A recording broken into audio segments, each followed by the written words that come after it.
लाहौर दुनिया के आलूदा तरीन शहरों की फहरिस्त में फिर पहले नंबर पर आ गया। मजमूई एयर क्वालिटी इंडेक्स 423 तक पहुंच गया। दूसरी जानिब स्मोक के लिए बड़ा क्रैकडाउन, 24 घंटों में 18 मुकदमा दर्ज, 12 मुलजिमान को गिरफ्तार किया गया।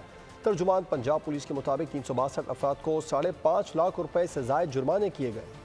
बागों का शहर फिर स्मोक के नरगे में। लाहौर दुनिया के आलूदा तरीन शहरों में आज भी सरे फहरिस्त। पंजाब के दीगर शहरों में भी स्मोक का राज बरकरार। मजमूई एयर क्वालिटी इंडेक्स 423 रिकॉर्ड किया गया। DHA फेज 5 का एयर क्वालिटी इंडेक्स 595 रिकॉर्ड। हद निगाह इंतहाई कम, ट्रैफिक की रवानी मुतासिर, सड़कें वीरान हो गयी। स्मोक के बाइस शहरी सीने के इन्फेक्शन समेत मुतादिद बीमारियों का शिकार होने लगे। फैसलाबाद में भी स्मोक का राज बरकरार है। लाहौर समेत सूबे भर में इंसदाद स्मोक के लिए क्रैकडाउन जारी। 24 घंटों में 18 मुकदमा दर्ज और 12 मुलजिमान को गिरफ्तार कर लिया। तर्जुमान पंजाब पुलिस के मुताबिक 362 अफराद को 5.5 लाख रुपए से जायद जुर्माने किए गए। मजमूई तौर पर 3640 मुलजिमान गिरफ्तार और 3014 मुकदमा दर्ज किए गए।